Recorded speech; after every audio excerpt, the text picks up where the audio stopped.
আল্লাহর নবী বলেন, একটা মাইয়িতরে প্রস্তুত কইরা কাফন পরায়া কবরের পাশে তার খাটটা যখন লইয়া যায় আর তাকে যখন কবরের ভিতরে নামানোর প্রস্তুতি হয়, ওই সময় লোকটা যদি নেককার হয় তখন কবরের মাটি তাকে ডেকে ডেকে বলতে থাকে, চিন্তা করো না, তুমি যতদিন আমার পিঠের উপরে ছিলে আমি তোমার উপরে খুশি ছিলাম, আজকে আমার পেটে আসতেছো, বড় আদর দেব তোমাকে, কারণ তুমি আমার পিঠে দাঁড়ায় কোনো পাপ করো নাই। আর যদি হয় বদকার, যে জমিনের উপরে পাপের সাক্ষীর অভাব নাই, তার লাহাত তার কবর থেকে তখন আওয়াজ বের হবে, অনেক জ্বালাইছস আমারে, আমার পিঠের উপরে অনেক পাপের কাম করেছিস, আজকে তোর সাথে আমার হিসাবের পালা। মরণের সময় যে জান্নাত দেখবে, জান্নাতে চলে যাবে, সে হাসতে থাকবে, আর যে দোজখে যাবে সে কাঁদতে থাকবে। মরণের সময় যার কাছে জান্নাত নিয়ে আসা হবে আর ডাকা হবে, এসো এসো, এই আল্লাহর বান্দা জান্নাতে ঢুকে পড়ো, তখন মাইয়িত চিল্লাইতে থাকে মরার পরে আর বলতে থাকে, এ তাড়াতাড়ি আমারে কবর দাও, তাড়াতাড়ি আমাকে গুরুস্থানে নিয়ে যাও, আমার জন্য হুর গেলমানরা অপেক্ষা করতেছে। আল্লাহু আকবার বলেন, এরা অপেক্ষা করতেছে, আটকায় রাখছো কেন আমারে? এ কারণে মরণকালের হাসি, মরণকালের কান্না হইল আসল হাসি, আসল কান্না, আর মরণকালের ইজ্জত হইল আসল ইজ্জত, আর মরণকালে বেজ্জত হইল মানব জীবনের শ্রেষ্ঠ বেজ্জত। সুসজ্জিত বাগান জান্নাতে তোমাকে নিতে আমরা এসেছি, ও পবিত্র আত্মা বেরে আসো, ডাক ডাক। তখন সে হাসি দেয়, হাসি দিয়া দুনিয়া থেকে চলে যায়, আর তার বিদায়ে তখন ফেরেশতাও কান্দে, মাখলুকাত কান্দে, গাছ কান্দে, পানি কান্দে, সূর্য কাঁদে, মাখলুকাত কাঁদে, এমন কি এই মাটিও কান্না শুরু করে। যে মাটির উপরে হেঁটেছে, এ মাটি তার জন্য কাঁদে। এই মাটি সাক্ষী দিবে, আল্লাহ এরা তো মা বাবার কবরের পারে বসে চোখের পানি ফেলে নিজের জীবনের গুনার জন্য তওবাকারী বান্দা, ওগরে মাফ করে দাও। মাটি বলবে, ডান কাঁধে বাম কাঁধে দুই ফেরেশতা আছে, এটা যদি কারোর বিশ্বাস না হয় তাহলে সে কি? জোরে বলেন, জোরে বলেন, সে কি? জোরে বলেন, কিরামান কাতিবিন ইয়ালামুনা মা তাফআলুন। যদি কারোর ঘরে কারোর মৃত্যু যন্ত্রণা শুরু হয়ে যায়, মরণ যন্ত্রণা কারোর শুরু হয়ে গেলে, সাকারাত শুরু হয়ে গেলে, মাইয়িতের সাথে আমাদের জিম্মাদারি, আমাদের দায়িত্ব, আমাদের কর্তব্যের ভেতরে একটা দায়িত্ব হলো তার কানে কালিমার তালকিন করা, তার কানের কাছে বলতে থাকা, লা ইলাহা ইল্লাল্লাহ, লা ইলাহা ইল্লাল্লাহ, মুহাম্মাদুর রাসূলুল্লাহ, লা ইলাহা ইল্লাল্লাহু মুহাম্মাদুর রাসূলুল্লাহ। এইটা মরণের সময়ও মাইয়িত হইবার পূর্ব মুহূর্তে সাকারাত যখন শুরু হয়, তখন এই রাস্তায় পড়ে থাকা কবরমুখী এই যাত্রীটার কানের ভেতরে এই কালিমার তালকিন করা নবীজির তালিম। এখন যার সাকারাত চলছে, যার মৃত্যু যন্ত্রণা শুরু হইছে, এই লোকটা যদি এমন হয়, যার মৃত্যু যন্ত্রণা শুরু হয়েছে, সেই লোকটা যদি এমন হয় যে অজ্ঞান, সেন্স নাই, শুধু সেন্স নাই তা না, তার মুখে কথার আওয়াজ আজ 3-4 দিন নাই, জবান বন্ধ আছে 3-4 দিন, কোথাও কইতে পারে না, তার কানেও এই আওয়াজ দিতে হয়।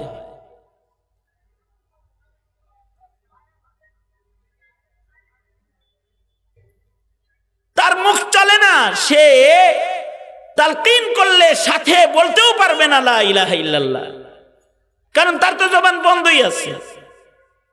এরপরেও নবীজির তালিম হলো তার কানের কাছে পড়তে থাকো লা ইলাহা ইল্লাল্লাহ, লা ইলাহা ইল্লাল্লাহ, লা ইলাহা ইল্লাল্লাহ।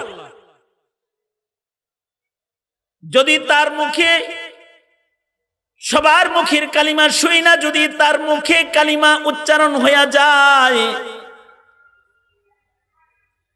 তাইলে সে আল্লাহর জান্নাতে সরাসরি ঢুকে যাবে। কারণ যার জীবনের শেষ কথা হবে লা ইলাহা ইল্লাল্লাহ দাখালাল জান্নাহ, সে আল্লাহর জান্নাতে প্রবেশকারী।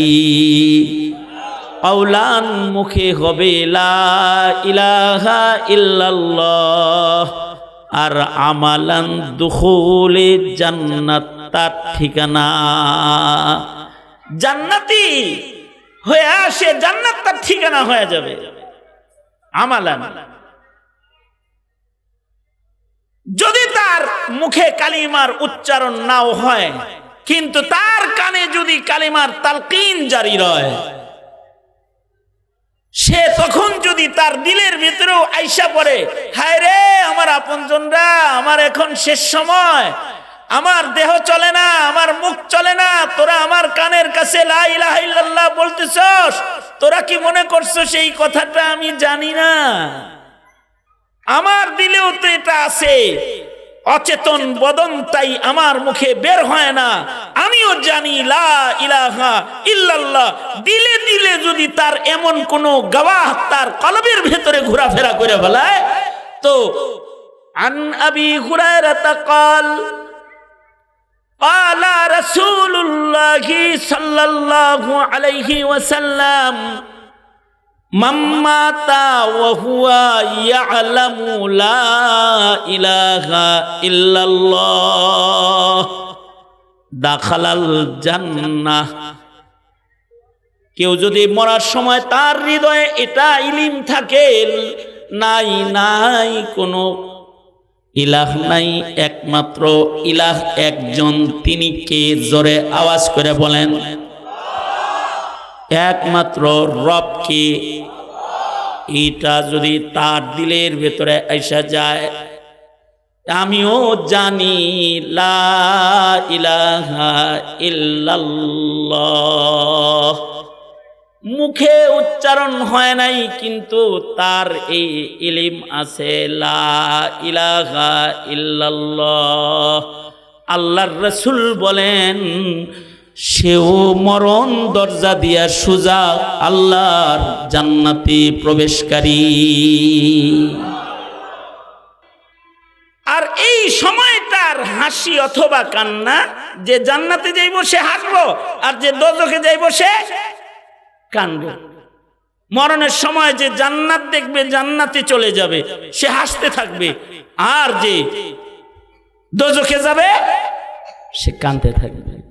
মরণের সময় যার কাছে জান্নাত নিয়ে আসা হবে আর ডাকা হবে, এসো এসো এই আল্লাহর বান্দা জান্নাতে ঢুকে পড়ো, তখন মাইয়িত চিল্লাইতে থাকে মরার পরে, আর বলতে থাকে, এ তাড়াতাড়ি আমারে কবর দাও, তাড়াতাড়ি আমাকে গুরুস্থানে নিয়ে যাও, আমার জন্য হুর গেলমানরা অপেক্ষা করতেছে। আল্লাহু আকবার বলেন, এরা অপেক্ষা করতেছে, আটকায় রাখছো কেন আমারে? আর যদি মরণের সময় কারোর কান্না হয়, কারণ মরণ যদি খারাপ হয়, মৃত্যু যদি কারোর যন্ত্রণার হয় আর খারাপ হয়, সে যদি পাপিষ্ট হয় তো মরণ যন্ত্রণা সহ তার মরণ হয়। যার যন্ত্রণা সহ মরণ হয়, মরণের যন্ত্রণার পরে যখন তার বদ আমলির কারণে আযাবের ফেরেশতারা তার চারপাশে ঘুরতে থাকে, তার স্বজনরা তাকে গোসল দেয়, কিন্তু নবী বলছেন সে তখনও কিছু কথা কয়, সেগুলো স্বজনরা শোনে না, কারণ তার হায়াতের বিষা শেষ, এখন আর তার কথা নাই। সে মাইয়িত, সে বলতে থাকে, এই কোন ঘরের যাত্রী বানাইবার লেগে রেডি করতেছস, আমরা ওখানে দিস না, ওই কবরে আমাকে নিস না, ওখানে আমাকে ফেলিস না, ওখানে আগুন আর আগুন, ওখানে আযাব আর আযাব, আমাকে কিন্তু তোরা আগুনের ভেতরে ফেলিস না। এ কারণে মরণকালের হাসি, মরণকালের কান্না হইল আসল হাসি, আসল কান্না, আর মরণকালের ইজ্জত হইল আসল ইজ্জত, আর মরণকালে বেইজ্জত হইল মানব জীবনের শ্রেষ্ঠ বেইজ্জত। যে মরার সময় বেইজ্জতি হয়ে মরে, জিল্লাতির মরণ, এ দোজখের দিকে যাইতাছে, তো তার চাইতে কপাল পোড়া আর নাই। আর যে মরার সময় আল্লাহর জান্নাতে যায়, তার চাইতে বিজয়ী মাইয়িত আর নাই। কিন্তু একটা জয় পরাজয় আছে, যেটা মরণকালে বান্দার বিজয় হবে অথবা বান্দার পরাজয় হবে। যারা বিজেতা হিসেবে আল্লাহর জান্নাতে যাবে, তাদের বিজয় আসল বিজয়। এই মানুষগুলো দুনিয়া থেকে যখন যাবে, তখন শুধু তার স্বজন কাঁদবে না, আকাশ বাতাসও তাদের জন্য কাঁদবে, জমিন তাদের জন্য কাঁদবে।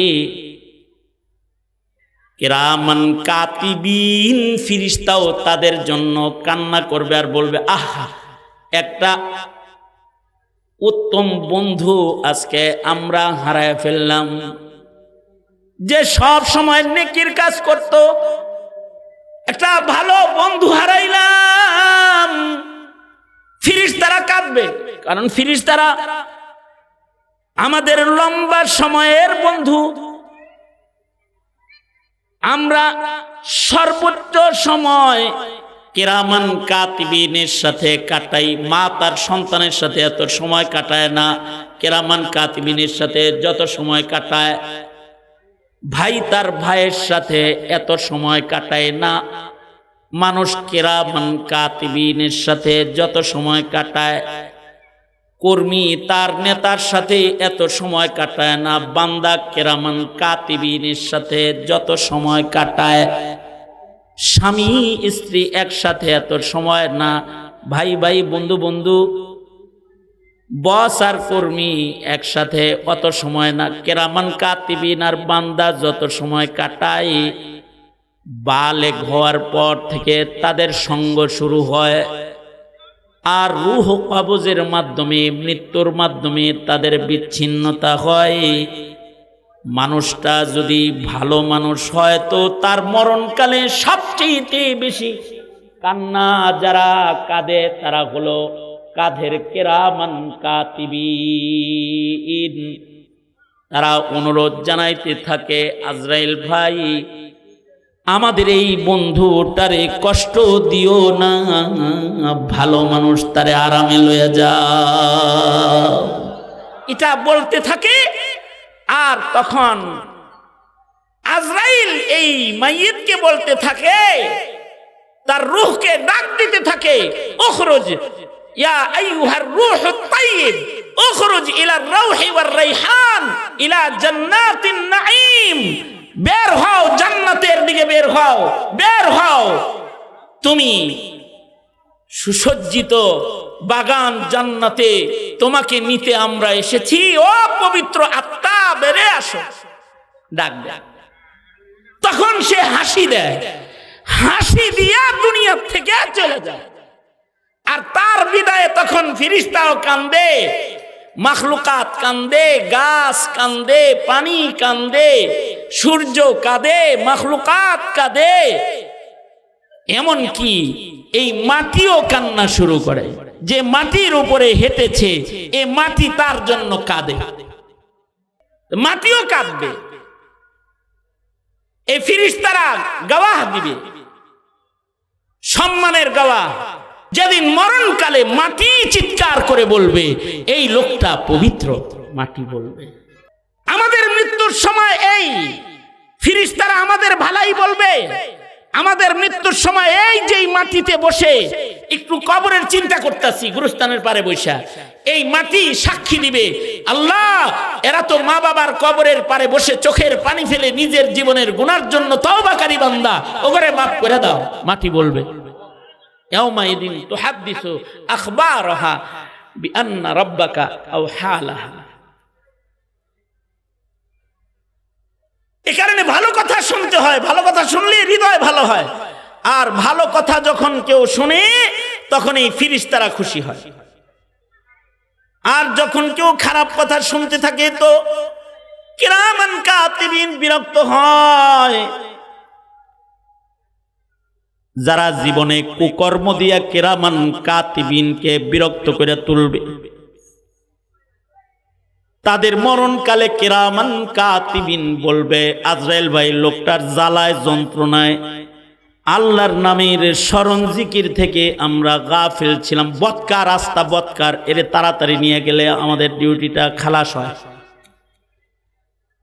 যদি মালাকুল মউতের কাছে কিরামান কাতিবিন মনে মনে ভাবতেছে কিরামান কাতিবিন, যদি কিরামান কাতিবিন আছে এটা কেউ না মানে ও বেঈমান। ঠিক আস্তে করে বলেন, জোরে বলেন। ডান কাঁধে বাম কাঁধে দুই ফেরেশতা আছে, এটা যদি কারোর বিশ্বাস না হয় তাহলে সে কি? জোরে বলেন, জোরে বলেন, সে কি? জোরে বলেন। কিরামান কাতিবিন ইয়ালামুনা মা তাফআলুন। দুই কাঁধে দুই ফেরেশতা সম্মানিত লেখক আছে, তারা আমাদের সব জানে। এই বর্ণনাকারীকে যদি কেউ এটা বিশ্বাস না করে সে আল্লাহর কথার উপরে ঈমান নাই, তাই ঈমান নষ্ট হয়ে যাবে। কিরামান কাতিবিন আমাদের বিচারের সাক্ষী। আমরা ভালো না মন্দ এ ভোট আল্লাহ পাক যাদের কাছ থেকে নিবে তাদের ভেতরে একজন হলো কিরামান কাতিবিন। আমরা ভালো না মন্দ এর ভোট যাদের কাছ থেকে নিবে তাদের মধ্যে একটা হলো এই জমিন, যে জমিনে দাঁড়িয়ে আমরা ইবাদত করি অথবা যে জমিনে দাঁড়ায় আমাদের গুনাহ হয়ে যায়। জমিনের উপরে গুনাহ হইলে জমিন আমাদেরকে বদকার হিসেবে সাক্ষী দিয়ে দিবে যে আস্ত খারাপ লোক আমার উপরে গুনাহ করছে। শুধু তাই না, আমাদেরকে লাশ বানায়া জানাজা শেষ করে যখন আজব কথা আল্লাহর রাসূল বলে গেছে, আল্লাহর নবী বলেন একটা মাইয়িতরে প্রস্তুত কইরা কাফন পরায়া কবরের পাশে তার খাটটা যখন লইয়া যায় আর তাকে যখন কবরের ভিতরে নামানোর প্রস্তুতি হয়, ওই সময় লোকটা যদি নেককার হয় তখন কবরের মাটি তাকে ডেকে ডেকে বলতে থাকে, চিন্তা করো না, তুমি যতদিন আমার পিঠের উপরে ছিলে আমি তোমার উপরে খুশি ছিলাম, আজকে আমার পেটে আসতেছো বড় আদর দেব তোমাকে, কারণ তুমি আমার পিঠে দাঁড়ায় কোনো পাপ করো নাই। আর যদি হয় বদকার, যে জমিনের উপরে পাপের সাক্ষীর অভাব নাই, তার লাহাত তার কবর থেকে তখন আওয়াজ বের হবে, অনেক জ্বালাইছস আমারে, আমার পিঠের উপরে অনেক পাপের কাম করেছিস, আজকে তোর সাথে আমার হিসাবের পালা। আয়া পড়ছস জায়গা মতো, আয় নাম, আজকে তোর সাথে আমার বোঝাপড়া আছে। এবং এমন বোঝাপড়ার আওয়াজ দিয়া যারা কবরে ঢুইকা যায়, রাসূল বলেছেন কবরের মাটি খুশি, তো কবরের মাটি তার জন্য প্রশস্ত হয়ে আসমান জমিনের ভেতরের ফাঁকা জায়গার চেয়েও বড় ঘর হয়ে যায় এবং সেখান থেকে জান্নাতের খিড়কি খুলে দেয়া হয়। আর যদি মাটির সাথে মাটির উপরে যদি পাপ করে মাটিকে কেউ রাগায়া কবরে যায়, তো মাটিতে শোয়ার সাথে সাথে মাটি তারে দুই পাশ থেকে এমন চাপ দেয় যে পাঁজরের হাড্ডি একটা আরেকটার ভিতরে ঢুকে যায়। তখনও পর্যন্ত তার স্বজনদের জুতার আওয়াজ শোনা যায়, যে তাকে রেখে স্বজনরা গুরুস্থান থেকে এখনো বের হয়ে যায় নাই, এই ব্রিজ পার হয় নাই, স্যান্ডেলের আওয়াজ তখনও শোনা যায়। তখনই তাকে মুনকার নাকির এসে বসায়া জিজ্ঞাসাবাদ শুরু করে দেয়। অসহায় হয়ে তখন ও ডাকতে থাকে, ও আমার ছেলে, ও আমার মেয়ে, কই ফালাইয়া দিয়া গেলি, একা ঘরে কই রাইখা গেলি আযাবের ঘর। কিন্তু তখন তার চিৎকার, তার বেদনা, তার কান্না কেউ শোনে না। এ কারণে আসল হাসি, আসল ইজ্জত হলো ওইখানে যেখানে তার একা যেতে হবে। আসল ইজ্জত হলো যখন দুনিয়ার বর্ডার ক্রস কইরা বরজখের বর্ডার দিয়ে ঢুকবে। যদি জিল্লতি হয় তাহলে গ্রেফতার। আসল ইজ্জত হলো মিজানের পালার কাছে যখন বান্দা দাঁড়াবে, ওইটা হলো আসল ইজ্জত। আসল ইজ্জত হলো পুলসরাত পার হয়ে যখন জান্নাতে কেউ ঢুকে যাবে, ওইটা হলো আসল ইজ্জত। এই ইজ্জত যদি কেউ চায়, দুনিয়ার ইজ্জত অস্থায়ী কিন্তু ওই ইজ্জতটা স্থায়ী। দুনিয়ার ইজ্জত, যে ইজ্জত মানুষের টাকা দিয়া কেনা হয়, এই ইজ্জত ওই কয়দিন থাকে যেই কয়দিন টাকা থাকে। যেই ইজ্জতটা ক্ষমতার দ্বারা দখল করা হয়, এই ইজ্জত ওই কয়দিন থাকে যতদিন ক্ষমতার চেয়ারটা থাকে। 18 বছর হাসিনার এই ইজ্জত ছিল, যেদিন চেয়ার চলে গেছে সেদিন জিল্লিতি হয়ে দাসীর খাতায় নাম চলে গেছে। কেউ কেউ 5 বছরের জন্য, 10 বছরের জন্য ইজ্জতের চেয়ারে চলে যায়। চেয়ার চলে যায় তো বেজ্জতির জিল্লতের মালা গলায় চলে আসে। প্রেসিডেন্টের খাতায় নাম ছিল, ইজ্জত ছিল, নিজে রান্না করা লাগে নাই, বাজার করা লাগে নাই, বয়ে বয়ে খাইছে, কিন্তু সাবেক হয়ে গেছে। তো সব মানুষের বিবেক থেকে সে বের হয়ে গেছে, এখন আর তার ইজ্জত নাই। দুনিয়ার ইজ্জত যেটা অস্থায়ী ইজ্জত, এটা আজ আছে কাল নাই। টাকার ইজ্জত, টাকা আছে ইজ্জত আছে, টাকা নাই ইজ্জত নাই। ক্ষমতার ইজ্জত আজ আছে, ইজ্জত আছে, ক্ষমতায় নাই, ইজ্জত নাই। সুন্দর বাড়ি, সুন্দর গাড়ির ইজ্জত, যে কয়দিন গাড়ি বাড়ি আছে ততদিন ইজ্জত আছে, তারপরে নাই। সুন্দর পোশাকের ইজ্জত ওই কয়দিন আছে যে কয়দিন সুন্দর পোশাক গায়ে আছে, এরপরে নাই। কিন্তু আর একটা ইজ্জত আছে যেটা ভালো মানুষের ইজ্জত, আল্লাহর কাছে সম্মান আর ইজ্জত। এইটা কেউ যদি একবার অর্জন করে ফেলে তাহলে তার ইজ্জত কখনো নষ্ট হয় না।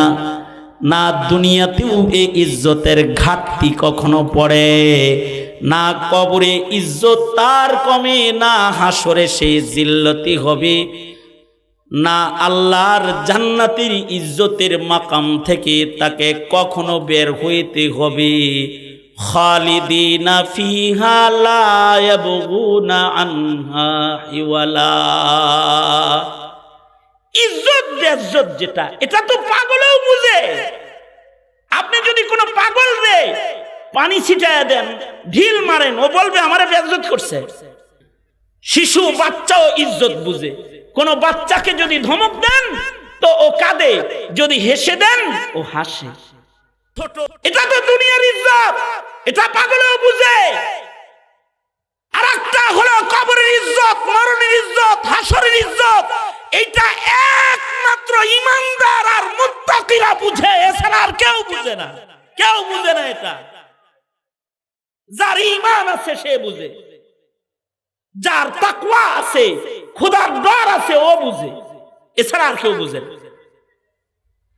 যে টাকার ইজ্জত বুঝে সে টাকা কামাই করার জন্য হালাল হারাম সব করতে প্রস্তুত হয়ে যায়। হারাম পন্থায় পয়সা পকেটে নেওয়ার জন্য পাগল হয়ে যায়। যে ক্ষমতার ইজ্জত বুঝে সে তার ক্ষমতায় যাওয়ার বাধাকে গুলি করে খুলি উড়াইয়া দিয়া কাটা সরাইয়া ক্ষমতার রাস্তায় কাউকে দাঁড়ানো দেখলে সরাইয়া ওখানে যাওয়ার জন্য পাগল হয়ে যায়। এ কারণে চেয়ার দখল করার জন্য খুনের বাণিজ্য হয়। খুনের বাণিজ্য, খুন খারাপির বাণিজ্য হয়। যে বাড়ির ইজ্জত বুঝে, গাড়ির ইজ্জত বুঝে, সে বাড়ি গাড়ি কামাই করার জন্য 2-6-9 হালাল হারাম সাদা কালা পন্থাকে বৈধ অবৈধতার দাগ সরাইয়া দিয়া একাকার করে হাতায়া যায়। কিন্তু এইগুলো অস্থায়ী ইজ্জত। কিন্তু যারা কবরের ইজ্জত বুঝে, তার কষ্ট হইলেও হারাম পয়সা তার মুখে উঠে না। কবরের ইজ্জত যে বুঝে, সিরা জামা গায়ে দিয়াও ঘুষের টাকার সুন্দর জামা তার গায়ে সে উঠায় না। সুদের পয়সা দিয়া সে তার সুন্দর দেয়ালের, সুন্দর বাড়ির সুন্দর টাইলস লাগায় না। কারণ তার ভেতরে আছে এই ঘর আমার আসল ঘর না। এ ঘরে আমার পরে কেউ সিনেমা দেখবে, কেউ নাটক দেখবে। আমার ঘর হলো ওই যে কবরস্থানের ঘরটা আসল ঘর, যেখানে আমার যাইতে হবে। ওইখানে যাওয়ার সময় আমি হাসুম না কাঁদুম, ও কবর আমার কি হবে, জান্নাত হবে না জাহান্নাম হবে। এই ইজ্জতের চিন্তায় যারা পড়ে যায়, আল্লাহর রাসূল বলেন আল কাইয়িসু মান দানা নাফসাহু ওয়া আমিলা লিমা বাদাল মাউত।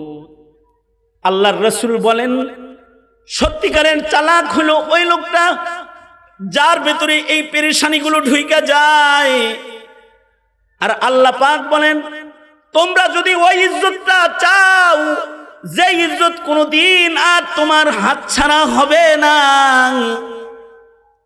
তবে এই ইজ্জতটা নিতে হলে তোমার গুণ অর্জন করতে হবে। কারণ সকল ইজ্জতের মালিককে জোরে আওয়াজ করে বলেন, সব ইজ্জতের মালিক একজন আল্লাহ। তুইজ্জু মান তাশা ওয়া তুযিল্লু মান তাশা। তিনি যাকে খুশি তাকে ইজ্জত দেন, যাকে খুশি ইজ্জতের চেয়ার থেকে নামায়া দেন। যারে চান ফুলের মালা দেন, আর যারে চান জুতার মালা পরায়া দেন। কে করে কামগুলা? কে করে? জোরে আওয়াজ করে বলেন, একজন করেন আল্লাহ। তিনি চান তো প্রধানমন্ত্রী বানায় রাখেন, আর তিনি চান তো ফকির বানায় বসায় রাখেন। তার হাতে সব ইজ্জতের চাবিকাঠি। এ কারণে আল্লাহ পাক বলেন মান কানা ইউরিদুল ইজ্জাহ ফালিল্লাহিল ইজ্জাতু জামিআ। মান কানা ইউরিদুল ইজ্জাহ ফালিল্লাহিল ইজ্জাতু জামিআ ইলাইহি ইয়াসআদুল কালিমুত তাইয়্যিব ওয়াল আমালুস সালিহু ইয়ারফাউ। আল্লাহ তাআলা বলেন কেউ যদি তোমরা ইজ্জত চাও তাহলে মনে রাখবে সব ইজ্জতের মালিক আমি আল্লাহ।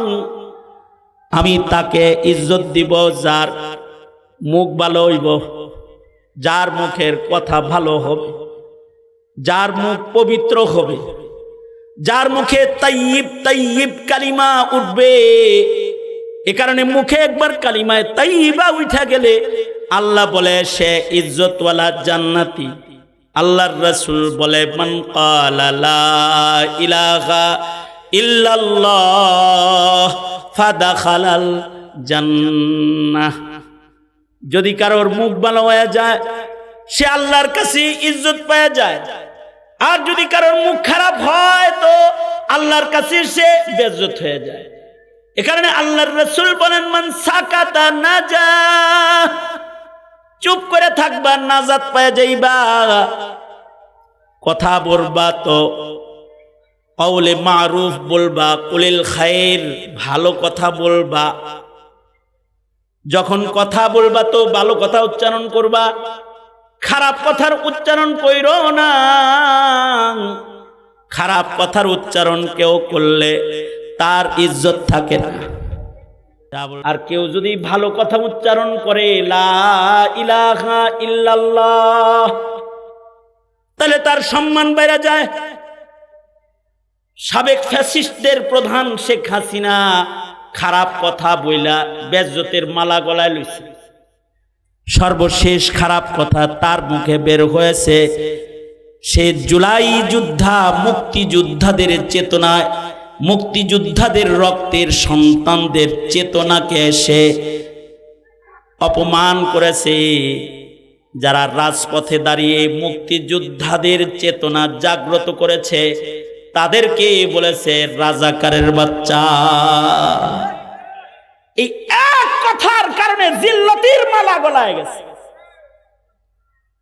আর কই দক্ষিণবঙ্গের এক গ্রামে জন্মগ্রহণকারী শরীফ উসমান হাদি 3 দিনের পুলা কয়েকটা ভালো কথা বইলা ইজ্জতের মালা গলায় লইছে, যে সংসদ চত্বরে লক্ষ লক্ষ মানুষের উপস্থিতিতে চোখের পানি আর তাকবীরের ধ্বনিওয়ালা জানাজা তার নসিব হয়েছে কয়েকটা ভালো কথা বলার কারণে। মান কানা ইউরিদুল ইজ্জাতা ফালিল্লাহিল ইজ্জাতু জামিআ ইলাইহি ইয়াসআদুল কালিমুত তাইয়্যিব। কেউ যদি ইজ্জত চায় তাহলে তাকে তাইয়্যিব তাইয়্যিব কালিমা বলতে হবে, পাক পাক কথা মুখে উচ্চারণ করতে হবে। পাক কথা কোনগুলা? পাক কথা হলো জিক্রুল্লাহ, পাক কথা হলো তিলাওয়াতুল কুরআন, পাক কথা হলো আমরু বিল মারুফ নাহি আনিল মুনকার, পাক কথা হলো কাউলুল হক, সত্য বলা। পাক কথা হলো দাওয়াতের কালিমাত, মানুষকে ইসলামের দাওয়াত দেওয়া। পবিত্র কথা হলো হালাল রুজি অর্জনে উপার্জনে কথা। পবিত্র কথা হলো দ্বীন কায়েমের জন্য কথা। পবিত্র কথা হলো একে অপরের ভালোবাসা, প্রীতি, মুহাব্বত বৃদ্ধির কথা, পবিত্র কথা। আর গালিগালাজ, গীবত, চগলখুরি অপবিত্র কথা, মিথ্যা কথা অপবিত্র কথা, তুহমতের কথা অপবিত্র কথা। দুনিয়ার যত অপবিত্র কথা আছে সব অপবিত্র কথাগুলোকে বর্জন করবে। আর পবিত্র কথা যারা মুখে আনবে রব্বুল আলামিন তাদেরকে ইজ্জতের আসন চেয়ার দান করবে, তাদের ইজ্জত দান করবে। আর ওয়াল আমালুস সালিহ ইয়ারফাউ, আমলে সালেহ মানুষকে উপরে উঠায়, ইজ্জত দেয়। মেরাজ থেকে এসে আল্লাহর রাসূল বলে, বিলাল কি আমল করো যে ফরশের বেলাল আরশে, জমিনের বেলালের জুতার আওয়াজ আসমানে পাওয়া যায়। আল্লাহু আকবার, জোরে করে বলেন আল্লাহু আকবার। জমিনের বেলাল, কালা বেলাল তুমি, তোমার জুতার আওয়াজ আসমানে পাওয়া যায়, কি আমল করো? বেলাল বলে, যখনই ওযু চলে যায় ওযু করি আর 2 রাকাত তাহিয়াতুল ওযু পড়ি, এইটা ছাড়ি না। আল্লাহু আকবার, জোরে করে বলেন। তাহিয়াতুল ওযু পড়া যদি পায়ের জুতার আওয়াজ এত উপরে যায়, তাইলে 5 বেলা নামাজ পড়ে তাহিয়াতুল ওযু না, শুধু দুখুলুল মসজিদ, তাহাজ্জুদের নামাজ, আওয়াবিন চাষ্ট যারা পড়ে তাদের মাকাম তাইলে কোথায় যায়? তাদের মাকাম মর্যাদা কই যায়? সুতরাং সম্মান বৃদ্ধি করতে আল্লাহর কাছে কুকর্ম নাকি নেক কর্ম? আল্লাহর কাছে ইজ্জত পেতে কুকথা নাকি ভালো কথা? ভালো কথা। আর যারা এই দুইটা ছাইরা দিয়া কুকথা আর মন্দ কাজে লাগা যাবে, আল্লাযীনা ইয়ামকুরুনা সাইয়্যাতি লাহুম আযাবুন শাদীদ, যারা কথা কয় আর কুকর্ম করে তাদের জন্য কঠিন শাস্তি আল্লাহ পাক প্রস্তুত রেখেছেন। এই শাস্তি খালি কবর হাসরে না, দুনিয়ায়ও হয়। এই সাজা যে দুনিয়ায় হয়, যারা কুকর্ম করেছে আর কুকথা বলেছে তাদেরকে দেখে লইলেই তো পারো, ওটা তো আর আমাদের বলা লাগে না, তাদেরই দেখলেই তো পারো। যারা কুকথা বলেছে আর কুকর্ম করেছে তারা কতটা বেইজ্জতি, দুনিয়াতে জিল্লাতি। সত্যনের মশালবাহী প্রিয় মনীষীদের পাপড়ি টিভি।